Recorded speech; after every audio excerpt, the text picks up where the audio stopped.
Hermanos, estamos al final del capítulo 1 de esta carta de Pablo a Timoteo. Estamos en el capítulo 1 y hoy terminamos el primer capítulo, así que yo les invito para que abran sus Biblias en Primera de Timoteo y estaremos considerando el capítulo 18 al 20. Capítulo 1, versículo 18 al 20. Y el título que le he puesto a mi sermón en este día es La disciplina, un ministerio de la iglesia. La disciplina, un ministerio de la iglesia. Dice así la palabra del Señor. Este mandamiento, hijo Timoteo, te encargo para que conforme a las profecías que se hicieron antes en cuanto a ti, milites por ellas la buena milicia, manteniendo la fe y buena conciencia, desechando la cual naufragaron en cuanto a la fe algunos. Versículo 20, de los cuales son Himeneo y Alejandro, a quienes entregué a Satanás para que aprendan a no blasfemar. Acompáñame en una corta oración, mis hermanos. Bendito Dios, queremos darte las gracias por tu palabra, bendito Señor. Gracias una vez más por este tiempo que nos has permitido adorarte. Queremos poner este momento en tus manos, Señor. Rogarte que tú abras nuestro entendimiento, nuestro corazón, que no tomes en cuenta mis pecados, nuestras faltas, Señor. Por favor, y que tú nos bendigas por medio de tu palabra. Santifícanos en tu verdad, porque tu palabra es verdad, Señor. Danos un corazón con fe para creer y con entendimiento, bendito Dios, para guardarlo en nuestro corazón. Por favor, te lo pedimos en el nombre de Jesús. Amén. Bien, mis hermanos, muchos de los que estáis aquí sentados, seguramente recordaréis aquellos maravillosos años 80, 90 y para atrás, cuando yo todavía era un niño. Cómo en las escuelas y en los colegios existía algo que se llamaba disciplina. Los jovencitos que están aquí tal vez no lo sepan mucho, pero en aquellos años existía en las escuelas y en los colegios algo que se ejercía, que era la disciplina. En aquellos años, los profesores docentes que enseñaban a los alumnos tenían la autoridad de poner en disciplina a los jovencitos o niños que tenían un mal comportamiento dentro de la escuela. Seguramente muchos de los que están aquí fueron participantes o gustaron del famoso reglazo en los dedos. ¿Se recuerdan aquel castigo que ejercían los profesores? Seguro muchos de los que están aquí también fueron puestos en la esquina del salón, disciplinados por su mal comportamiento. Experimentaron lo que significaba estar de pie durante todo el curso castigado. Recuerdo yo que en esos tiempos, cuando un alumno era disciplinado, lo que algunos profesores hacían era que te ponían en la esquina y te ponían arriba un cartel o en tu pecho con la disciplina por la cual tú estabas allí. Y muchos de esos carteles, el título era Habla mucho en clase. Otros era Distrae a sus compañeros. A otros les ponían unas orejitas de burro porque no se habían aprendido la lección o porque no habían traído sus deberes a tiempo y los castigaban de esa manera. Y los ponían ahí. A otros ya que ya no los soportaban por nada, lo que hacían era ponerlos fuera del aula y dejarlos ahí parados en la entrada, ¿verdad? Y a otros ya los mandaban con el director. Ya no podemos más con este niño. Que se vaya el director, y ya el director se encargaba de aplicar una disciplina más estricta o enviarlo con sus padres. Bueno, mis hermanos, esta disciplina tenía un doble propósito en aquellos tiempos. Esta disciplina primeramente tenía el propósito de que ese alumno que se había mal comportado y que estaba castigado estuviera ahí avergonzado. Sobre todo yo más creo que en los jovencitos adolescentes, que te pongan ahí de pie con un cartel que te diga por qué estás ahí, qué vergüenza, ¿verdad? Porque tus compañeros van a mirar cómo tú estás castigado y se van a reír de ti. Ils vont se moquer de toi. Mira, está ahí castigado por algún motivo, ¿verdad? Pero también el segundo propósito que tenía esta disciplina era que los que pasaban por ahí mirando dijeran, mira, hay una disciplina aquí, yo tengo que tener cuidado de cómo me comporto. Y tuviera en ese sentido cuidado de faltar el respeto a tu profesor o de comportarte de una mala manera. ¿Y por qué estoy hablando de disciplina, mis hermanos? Porque es de esto de lo que nos va a hablar el texto que estamos considerando hoy día. Por eso vamos a hablar acerca de la disciplina dentro de la iglesia. Y la disciplina, mis hermanos, es un mandato muy olvidado en muchas congregaciones hoy en día, pero es muy importante y muy necesaria para la vida y el testimonio de la iglesia y de los que están afuera también. Y sobre todo, mis hermanos, este tema es muy delicado, sobre todo en la época en la que nosotros estamos viviendo, porque nosotros estamos en una sociedad que desprecia y está en contra de toda disciplina. De hecho, a los padres se les aconseja que no disciplines a tus hijos porque algo les puede causar a ellos en sus mentes y en sus corazones. Se van a traumar, pobrecitos, no los disciplines, déjalos que hagan lo que quieran, son niños, ¿verdad? Y si tú estás en contra de eso, puedes ser sancionado. Es mi misión, mis hermanos, por este texto que vamos a mirar hoy en día, que nosotros podamos valorar la disciplina, que podamos entender cómo se debe usar la disciplina y también cuáles son los riesgos de vivir una vida cuando no tienes una disciplina. Y para esto he elaborado 2 puntos. El primero, el orden en la instrucción y aliento al joven pastor, que hace Pablo a Timoteo. Orden, instrucción y aliento al joven pastor. Y el segundo punto estaremos mirando la disciplina, un medio para mantener la iglesia sin tropiezos. Eso es lo que vamos a ver en el texto de hoy en día. Entonces, en el primer punto vemos orden, instrucción y aliento al joven pastor Timoteo. Dice el versículo 18, este mandamiento, hijo Timoteo, te encargo para que conforme a las profecías que se hicieron antes en cuanto a ti, milites por ella la buena milicia.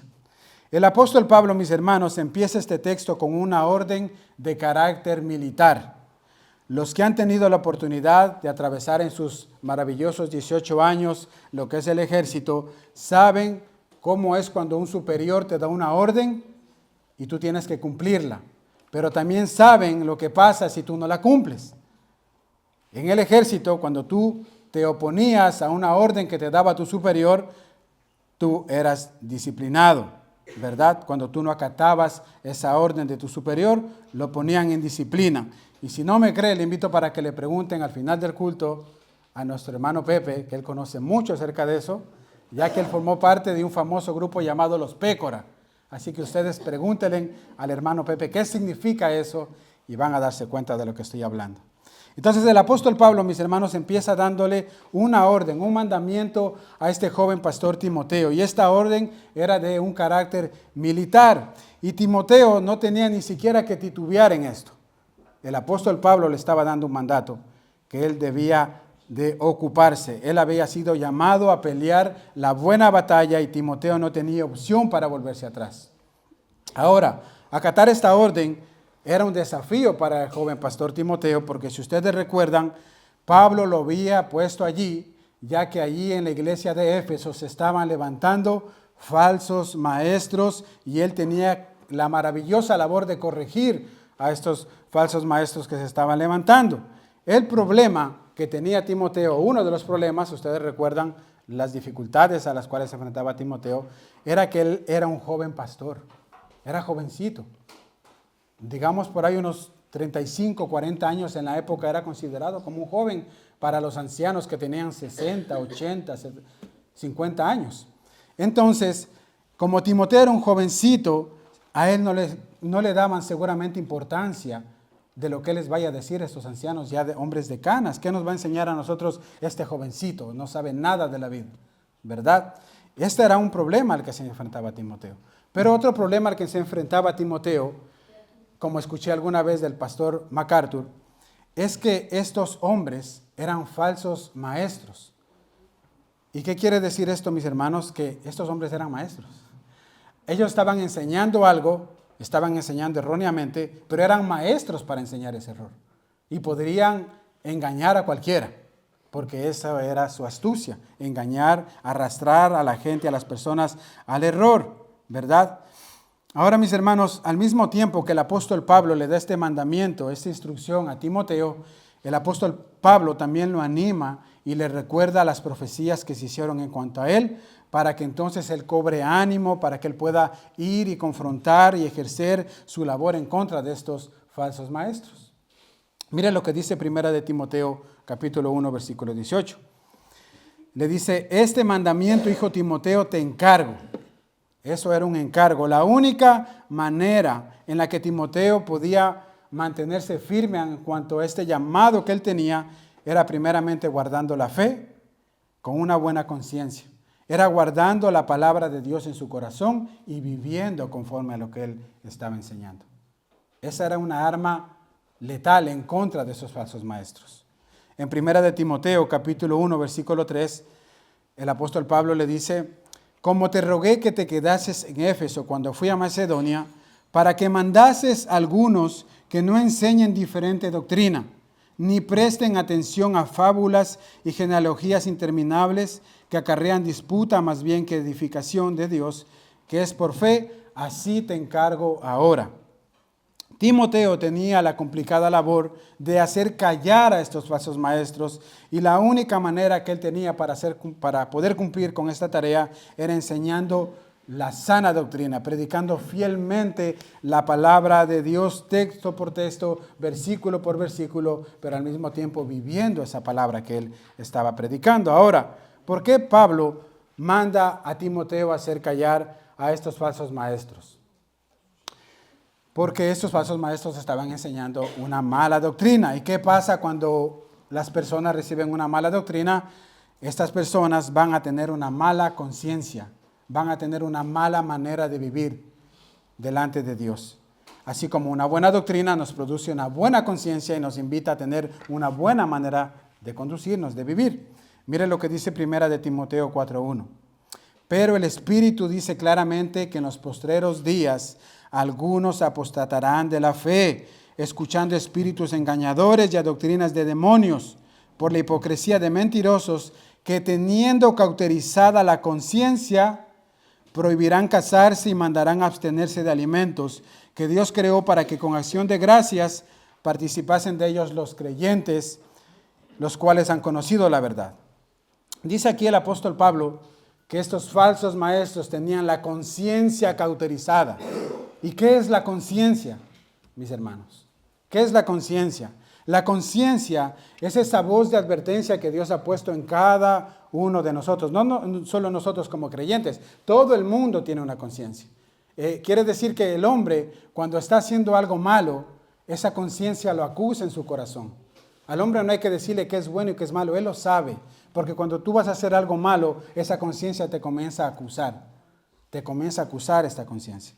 Entonces, la conciencia es como esa luz roja que Dios ha puesto en nosotros como creación, para que cuando nos estemos desviando del camino, esa luz nos alerte. Ustedes alguna vez, yo creo que la mayoría de aquí o todos, seguramente vieron la película de Pinocho. ¿Se recuerdan de ese pequeño personaje que iba detrás de él? Esa era la voz de la conciencia.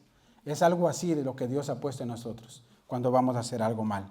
La conciencia es la voz de alerta que lamentablemente muchos han silenciado a tal punto que se ha endurecido su corazón y ya ni siquiera la escuchan, ya ni siquiera la oyen a su conciencia. Y de esto, mis hermanos, es lo que puede provocar o provocaba que estos falsos maestros estaban dando una mala enseñanza y comenzaban a torcer los valores, a torcer la voluntad de Dios y llevaba a estos hombres a hacer su propia voluntad. En la época del apogeo del catolicismo, en los siglos XVI, XVII, el papado estaba haciendo lo mismo. Estaba engañando a la gente, engañando al pueblo, llevándoles una falsa doctrina y llevando al pueblo al error. Y Dios usó la vida de un monje alemán en aquellos tiempos llamado Martín Lutero, quien fue convocado a un concilio en contra de todo lo que él estaba enseñando. O sea, se reunieron un montón de papas y sacerdotes contra él solo, para que él pueda negar o pueda retractarse de lo que él había escrito, de la verdad. ¿Y cuál fue la respuesta de Lutero en aquellos tiempos para estos hombres malvados? Les dijo, a menos que se me persuada por testimonio de las Escrituras o por razonamientos evidentes, porque no me basta únicamente las afirmaciones de los papas ni de los concilios, puesto que han errado y se han contradicho a menudo, y mi conciencia está cautiva de la palabra de Dios, no puedo ni quiero retractarme de nada, porque no es seguro ni honrado actuar en contra de la propia conciencia. Este hombre no tenía la conciencia cauterizada como sí tenían los papas de aquel entonces. Él tenía convicción de lo que era la palabra de Dios, la verdad de la palabra de Dios. Y decía, yo no puedo retractarme porque todo lo que he escrito es verdad, porque está conforme a la palabra de Dios. Ahora esto, mis hermanos, no era algo nuevo. Si ustedes recuerdan, ya desde el Génesis se levantó un falso maestro que vino a engañar a Eva. El Señor, nuestro Dios, en Génesis 3, le había dado un mandamiento a Adán y a Eva. Y este astuto, en forma de serpiente, engañó a Eva y la convenció para que mordiera el fruto prohibido. Y le dijo, no van a morir, no les va a pasar nada. Ustedes coman del fruto y van a ser como Dios. Y Adán y Eva, se dejó engañar, cauterizó su conciencia y cayó en pecado. Y dice que enseguida dio de comer a su esposo, que estaba al lado de ella, y también cayó en pecado. ¿Y cómo sabemos que su conciencia se cauterizó? ¿Qué es lo que pasó? Porque cuando viene el Señor y les pregunta qué es lo que han hecho, ¿cuál fue la respuesta de ellos? Lo primero que dijo Adán fue acusar a Dios. Le dijo, la mujer que tú me diste, ella me engañó. Y luego cuando se dirigió a Eva, ¿qué le dijo? La serpiente que tú creaste, esa me engañó. Esto quiere decir, mis hermanos, que una conciencia corrupta, una conciencia cauterizada, siempre va a encontrar fallas en los demás, menos en sí mismo. Una conciencia cauterizada siempre va a encontrar fallas en los demás, pero nunca en uno mismo. Eso es lo que hicieron Adán y Eva. Ellos no dijeron, nosotros pecamos. No, la mujer que tú me diste, la serpiente que tú creaste, pero nunca se acusaron ellos. Y esa es la realidad de muchos hoy en día, mis hermanos. Muchos viven sus vidas engañados, haciendo lo que bien les parece, como si Dios no existiera, y están corrompidos en su corazón, engañados de igual manera por la serpiente antigua. Y eso lo que hace es llevarlos a cauterizar su conciencia, no hacer atención a la voz que Dios ha puesto dentro de nosotros, en nuestro interior. Lo malo que estas personas no saben el final tan trágico que les espera. No así con aquellos que hemos nacido de nuevo, con aquellos que tenemos el Espíritu Santo de Dios morando en nuestros corazones. Nosotros no solamente tenemos la conciencia que Dios ha puesto, sino que ahora tenemos el Espíritu Santo de Dios a nuestro favor. El Espíritu Santo que nos recuerda la palabra de Dios. Mire lo que dice Juan capítulo 16, versículo 8. Dice, y cuando venga el Espíritu Santo, convencerá al mundo de pecado, de justicia y de juicio. Eso es lo que hace el Espíritu Santo. Esta es una de las funciones del Espíritu Santo en la vida de cada creyente, de cada uno de nosotros, mis hermanos. En Juan 14, versículo 26 dice, mas el Consolador, el Espíritu Santo, a quien el Padre enviará en mi nombre, Él os enseñará todas las cosas y os recordará todo lo que yo os he dicho. Entonces nosotros, los cristianos, los creyentes, los que hemos nacido de nuevo, ya no tenemos solamente la conciencia que nos acusa cuando algo está mal, sino que tenemos al Espíritu Santo que nos convence de pecado. Y cuando estamos yendo al camino de error, en densa oscuridad, como andábamos antes, el Espíritu Santo nos hace volver a la verdad. Y nos dice, no hagas esto, no hagas aquello. Entonces, si nosotros no vivimos guiados por el Espíritu Santo, si nosotros no recibimos una buena enseñanza, viviremos engañados, viviremos en el error y estaremos conduciéndonos a un precipicio, a un final catastrófico para nuestras vidas. Qué importante entonces, mis hermanos, es que aprendamos una buena enseñanza. Qué importante es que tengamos una buena enseñanza, una buena doctrina para nuestras vidas, hermanos. El apóstol Pablo, en ese mismo pensamiento, el apóstol Pedro, en Primera de Pedro, capítulo 3, versículo 15, mire lo que dice ahí, dice, santificad a Dios el Señor en vuestros corazones y estar siempre preparados para presentar defensa con mansedumbre y reverencia ante todo el que os demanda razón de la esperanza que hay en vosotros, teniendo buena conciencia, para que los que murmuran de vosotros como malhechores sean avergonzados los que os calumnian vuestra buena conducta en Cristo. Es importante que como cristianos demos testimonio de la palabra de Dios con nuestra boca, pero también con nuestras vidas. Porque si tú predicas la palabra pero no la estás viviendo, tu conciencia no debe estar tranquila. Tu conciencia te acusa. Y el apóstol Pedro dice aquí que nosotros debemos dar razón de la esperanza que se nos demanda teniendo una buena conciencia. Quiere decir que yo debo enseñar y predicar a las personas y compartir de Cristo porque yo también estoy viviendo lo que estoy enseñando. Si tú no lo estás viviendo, tu conciencia te acusa. Y no es conforme a la palabra de Dios. Concluimos entonces que la buena conciencia es esto. La buena conciencia es, esto dice la palabra de Dios, yo me sujeto a ella viviendo enteramente conforme a lo que Dios quiere de mí. Eso es una buena conciencia. Yo leo la palabra de Dios, ella es la palabra de verdad, lo como hemos escuchado ahorita en la confesión de fe, yo me sujeto a ella viviendo enteramente conforme a lo que Dios quiere de mí. Quiere decir que yo ya no me guío conforme a mis emociones, a mis pensamientos, a lo que me diga las redes sociales, a lo que me digan mis amigos. No, la palabra de Dios es mi fuente de autoridad máxima. Ella es la regla de fe y conducta para mi vida y ella es la que guía mis pasos. Eso es caminar con una buena conciencia. Si nosotros no nos estamos sujetando a la palabra de Dios, esto va a crear en nosotros una mala conciencia. De esta mala conciencia surgirán falsas enseñanzas, nuestro corazón estará engañado y por ende tendremos una mala conducta. Una mala ortodoxia produce una mala ortopraxis. Eso es lo que decían los griegos en aquel entonces. Esta era, mis hermanos, entonces la gran labor que tenía el joven Timoteo. ¿Qué les parece? Enfrentarse contra estos hombres de canas, ancianos, pero maestros. Hombres que tenían una gran reputación con la gente que los escuchaba. Pero Timoteo, Pablo le dice a Timoteo en el capítulo 4, versículo 12, Timoteo, ninguno tenga en poco tu juventud. No te amedrantes por eso, sino sé ejemplo de los creyentes en palabra, conducta, amor, espíritu, fe y pureza. Sé tu ejemplo, Timoteo, para que cuando ellos te demanden la razón de tu fe y te pregunten acerca de la verdad que tú enseñas, ellos vean que tú vives esa verdad. Y esos hombres sean avergonzados y de esta manera les calle su boca.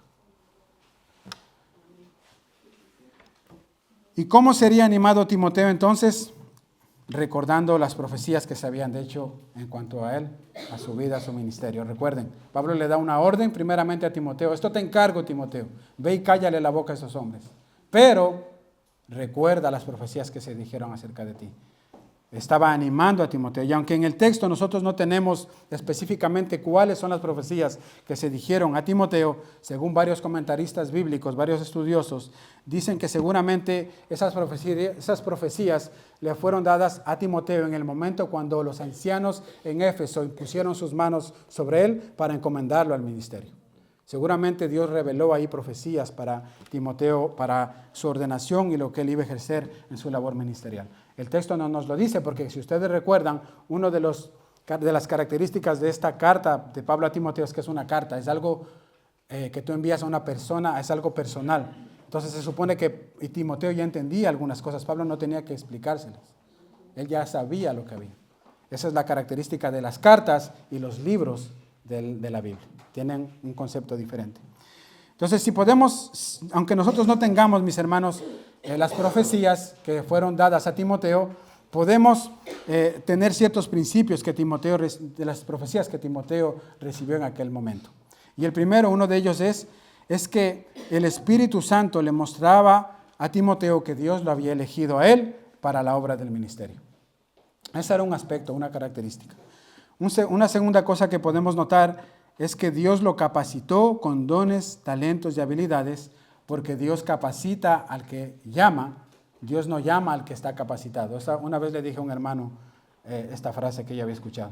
Dios capacita al que llama, al que va a usar. Dios no usa al que se cree capaz. Dios te va a capacitar.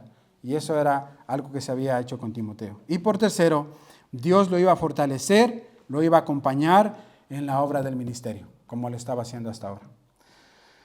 Ahora, ¿cómo sabemos todo esto, hermano Luis? Bueno, porque lo que se había dicho del apóstol Pablo era lo mismo. Y nosotros, mis hermanos, sabemos que esto sería transmitido para Timoteo porque Dios lo había escogido a él para que él sea el sucesor del apóstol Pablo.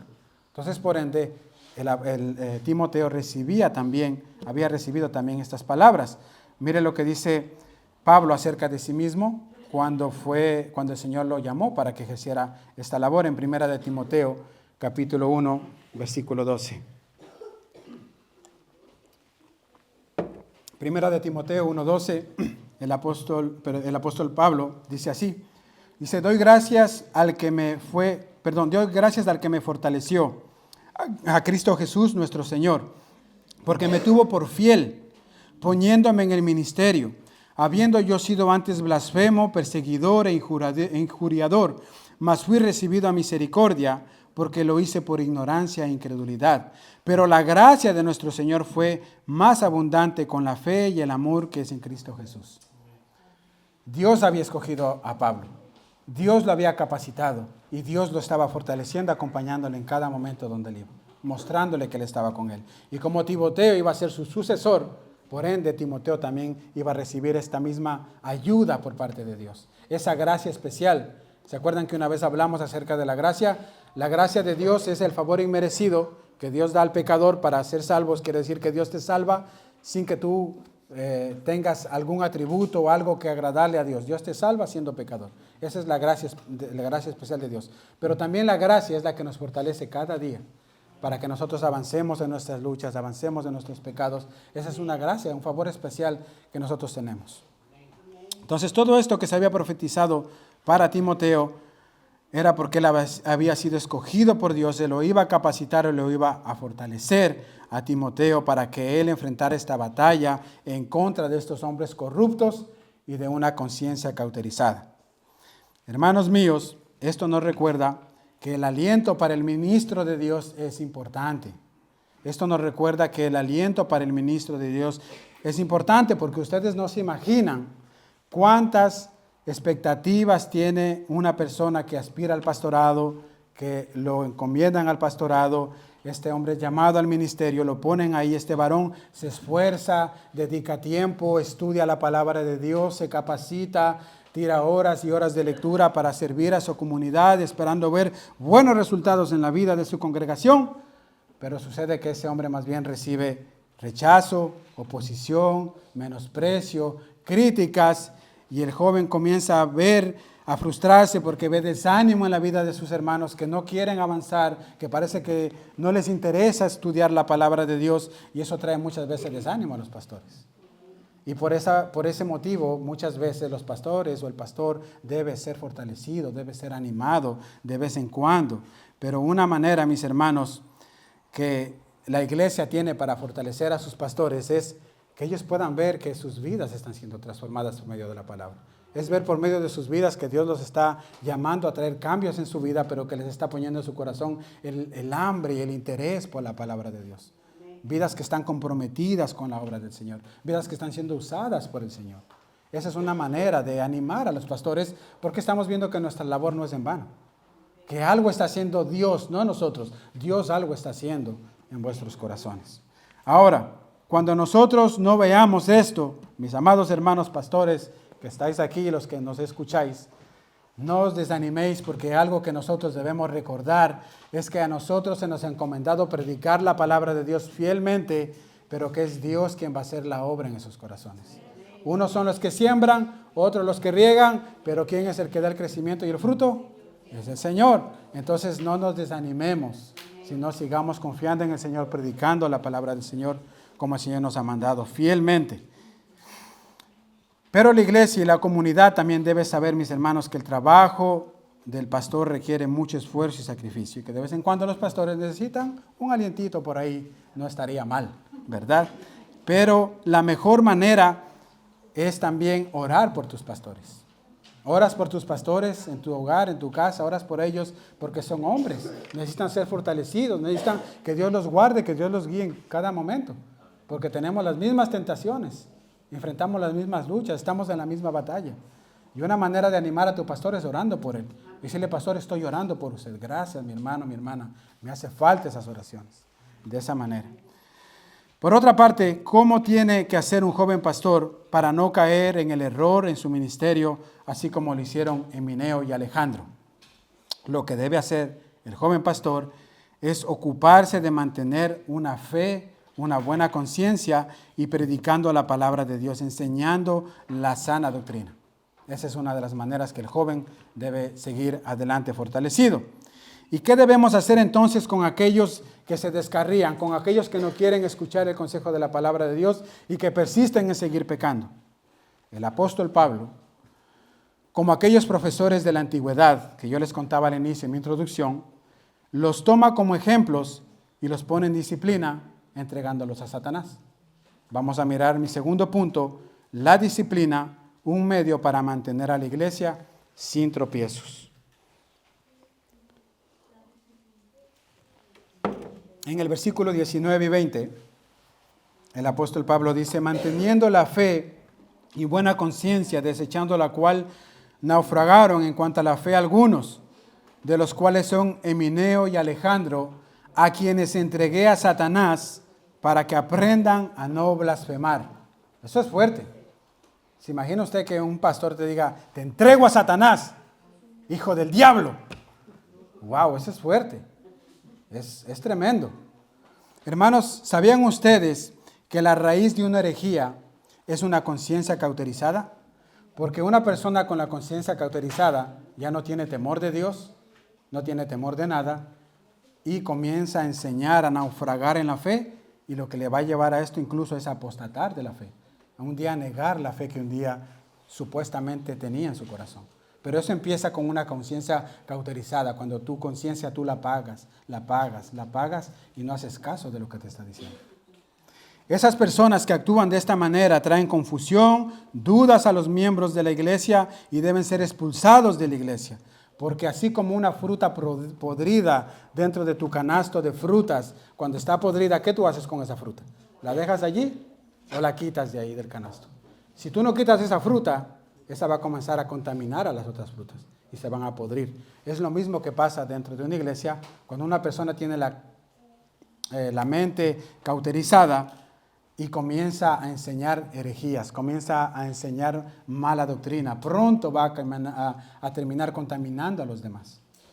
Y es por eso que debe haber la disciplina dentro de la iglesia. Es por eso que el apóstol Pablo, a modo de disciplina, entrega a estos hombres a Satanás. La disciplina, mis hermanos, es una ordenanza que la iglesia debe ejercer a si un miembro de su congregación persiste en pecar. Es la iglesia, amados hermanos de Iglesia Bíblica Dios Soberano. Nosotros en esta iglesia practicamos, ¿verdad? Tenemos prácticas acerca de la palabra de Dios para ejercer nuestro culto y para llevar a cabo la iglesia. Practicamos ordenanzas que la palabra de Dios nos da. Una de ellas, por ejemplo, es la adoración. Es una práctica que nosotros tenemos como iglesia, la adoración. Otra práctica es la predicación de la palabra de Dios. Es una práctica que tenemos conforme a la Escritura. Pero otra práctica también es el bautismo y otra es la Santa Cena. Nosotros practicamos estas cosas como iglesia porque están conforme a la palabra de Dios. Pero la disciplina también debe ser una práctica que toda iglesia bíblica, toda iglesia cristiana debe ejercer. Ahora, esta disciplina no se aplica a todas las personas que están dentro de la iglesia. Nosotros no podemos ejercer disciplina a una persona que viene y nos visita. No podemos ejercer disciplina. ¿A quiénes se ejerce disciplina? A aquellos que son parte de la membresía oficial de su iglesia.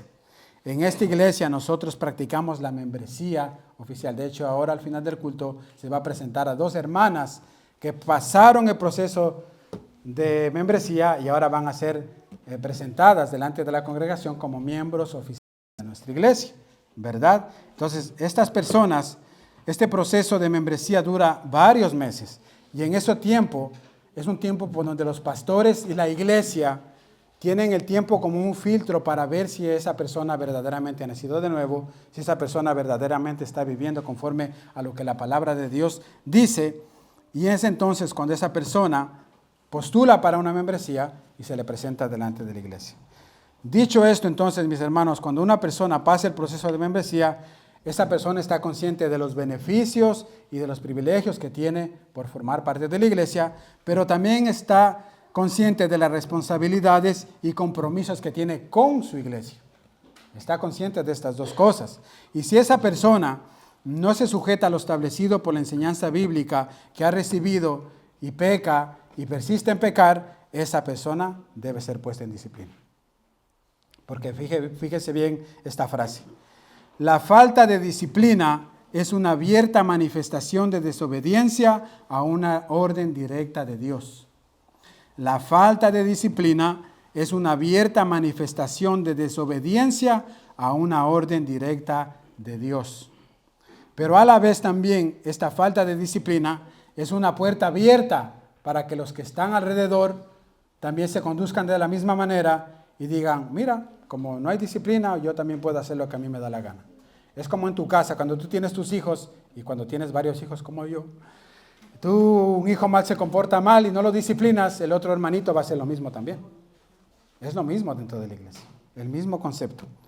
Es por eso, mis hermanos, que se debe ejercer disciplina dentro de la iglesia. Y como ya expliqué antes, esto va a servir como ejemplo. Ejemplo para el que ha pecado, para el que persiste en pecar, pero ejemplo para los demás, para que puedan ver que en la iglesia hay un orden y que si tú te comportas y te conduces de una mala manera pecaminosa, vas a ser llamado a la atención y vas a ser puesto en disciplina. Ahora, hasta aquí seguramente leo vuestros pensamientos y algunos estarán diciendo, bueno, esto es algo que se inventaron estos hombres para tenernos a la raya, para tenernos en regla.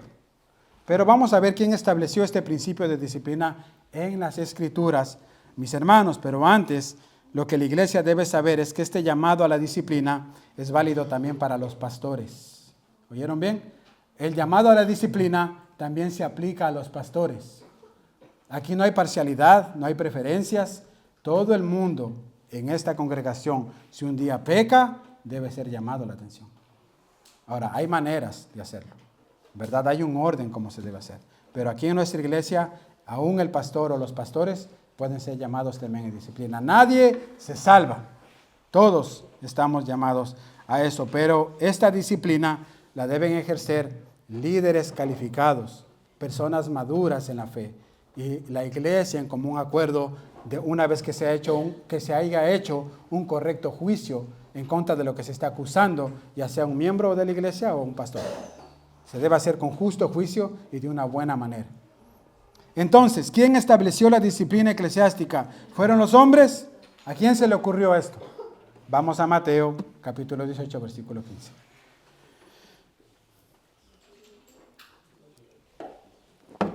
Este texto lo conocen ustedes. Aquí lo hemos enseñado muchas veces. Mateo 18, versículo 15 dice, por tanto, si tu hermano peca contra ti, si tu hermano está pecando, ve y repréndelo estando tú y él solos. Primer paso. Si te oyere, has ganado a tu hermano y se acabó. Ahí se queda el asunto. Versículo 16. Mas si no te oyere, toma aún contigo a uno o dos, para que en boca de 2 o 3 testigos conste toda palabra. Si no los oyere a ustedes, a ese grupito, entonces dilo a la iglesia. Y si no oye a la iglesia, a la membresía, tenle por gentil y publicano. De cierto os digo que todo lo que atéis en la tierra será atado en el cielo, y todo lo que desatéis en la tierra será desatado en el cielo. Otra vez os digo que si 2 de vosotros se pusieren de acuerdo en la tierra acerca de cualquier cosa que pidieren, les será hecho por mi Padre que está en los cielos, porque donde están 2 o 3 congregados en mi nombre, ahí estoy yo en medio de ellos. Esto es algo que el mismo Señor Jesucristo estableció para la iglesia. Las palabras son las de Cristo. Él dio esta ordenanza a la iglesia para que se lleve a cabo como una ordenanza. Desde aquellos tiempos de la iglesia, mis hermanos, cuando un hermano pecaba contra alguien, se ejercía esta ordenanza dada por el mismo Señor Jesucristo. Fue Él quien estableció y nosotros debemos tomarla para nuestro beneficio, ¿verdad? En los tiempos del Antiguo Testamento, no sé si ustedes recuerdan, cuando una persona enfermaba de lepra o de alguna enfermedad contagiosa, ¿qué es lo que hacían los ancianos del pueblo? Tomaban a esa persona y la echaban fuera de la ciudad y cerraban los portones y era prohibida la entrada de esa persona, porque esa persona que estaba contaminada podía contaminar a otros.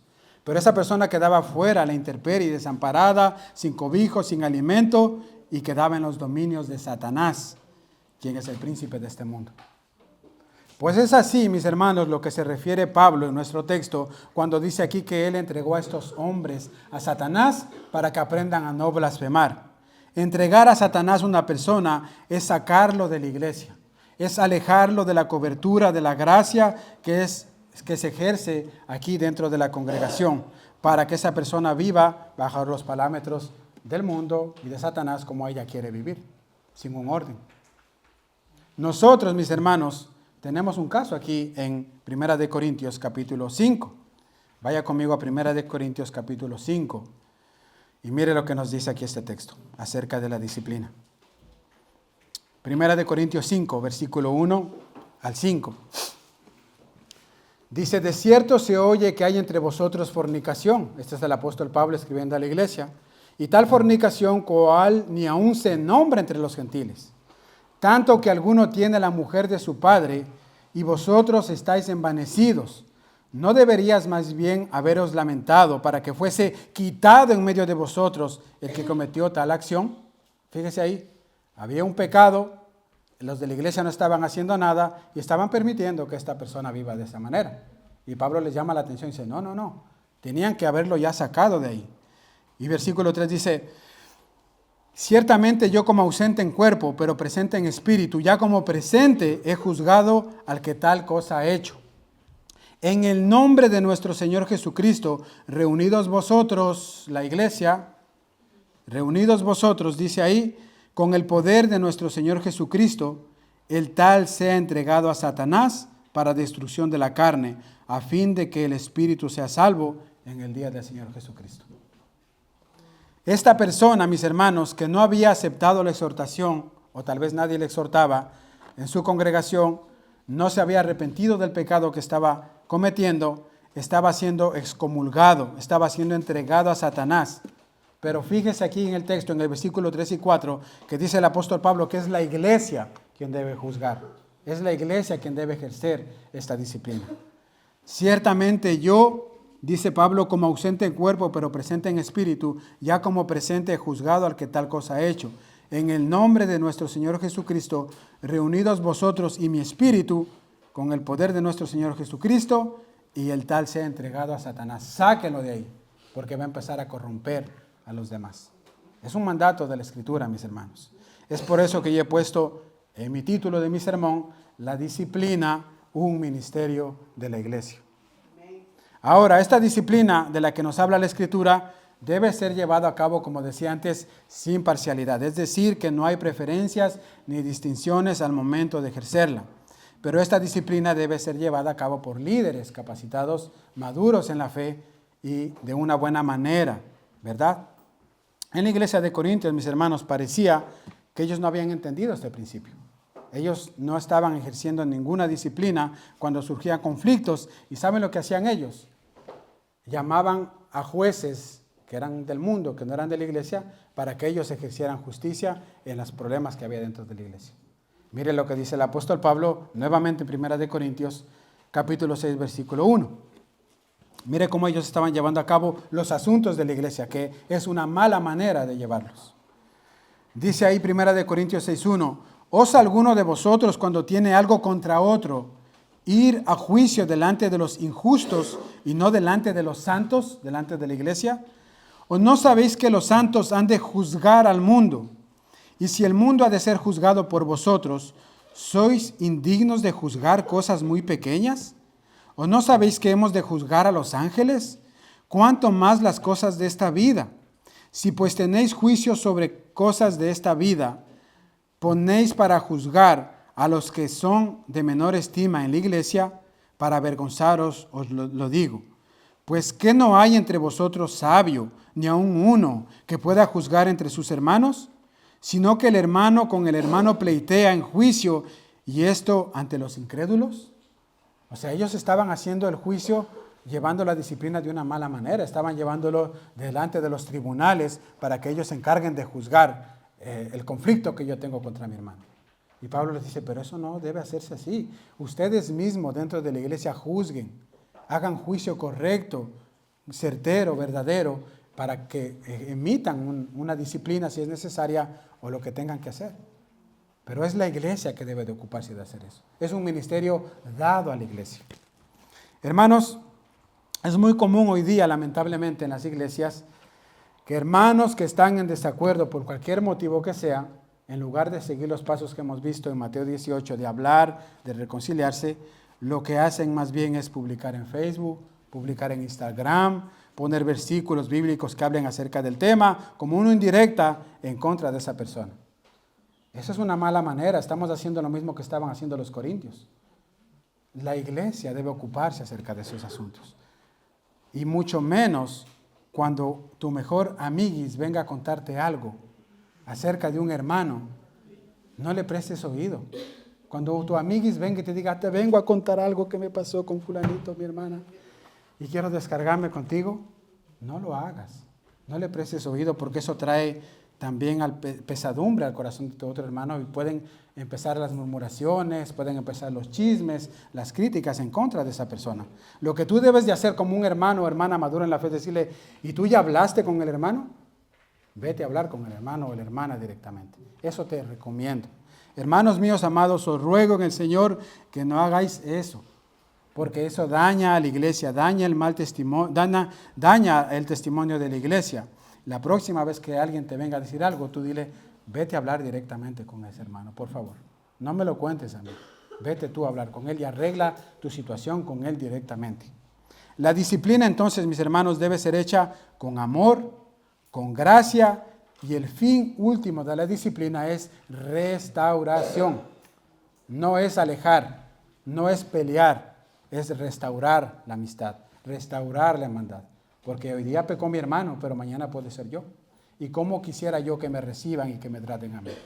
¿También que me traten de la misma manera o que tengan misericordia y paciencia conmigo? Para ir finalizando, mis amados hermanos, recuerden esto. Si algún día algún hermano de tu congregación viene a ti y te quiere llamar la atención, te quiere exhortar en algo, no lo rechaces. Recibe eso como un mandado de Dios, de parte de Dios, para obrar en tu corazón.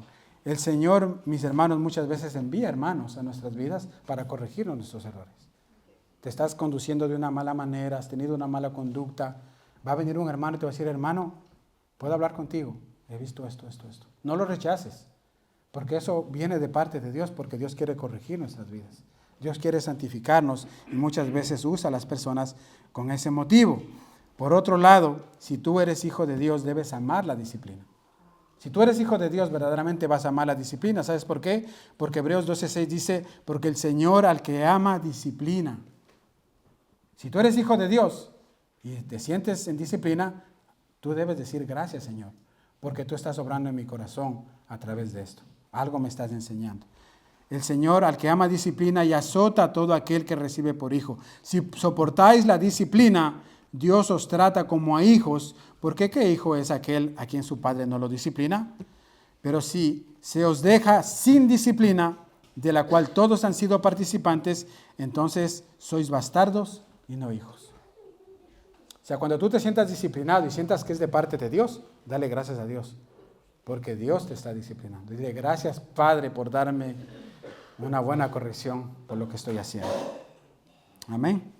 Debemos amar la disciplina, mis hermanos.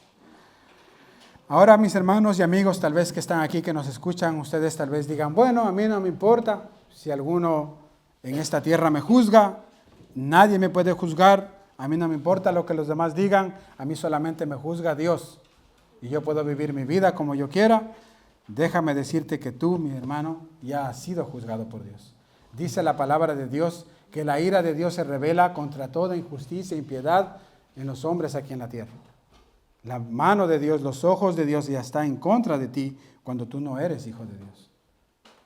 Mira lo que dice Hechos capítulo 17, versículo 30. Pero Dios, habiendo pasado por alto los tiempos de esta ignorancia, ahora manda a todos los hombres en todo lugar que se arrepientan, por cuanto ha establecido un día en el cual Él juzgará al mundo con justicia por aquel varón a quien designó, dando fe a todos, con haberle levantado de los muertos. El mundo ya ha sido juzgado por Dios y ese mundo está en condenación. Entonces tú no puedes decir, yo voy a vivir como a mí me da la gana, solamente Dios me puede juzgar. Pues Dios ya te ha juzgado. y dice que tú estás bajo su mano. Eso es lo que dice la palabra de Dios. Mira lo que dice Mateo 25, 31.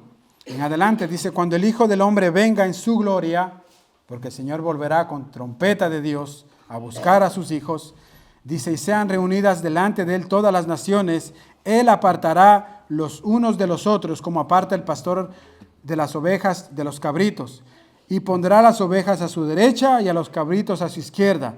Entonces el rey dirá a los de la derecha, a los que son sus hijos, venid benditos de mi Padre, heredar el reino preparado para vosotros desde la fundación del mundo. Pero luego en el versículo 41 dice, entonces dirá también a los de la izquierda, apartaos de mí, malditos, al fuego eterno preparado para el diablo y sus ángeles.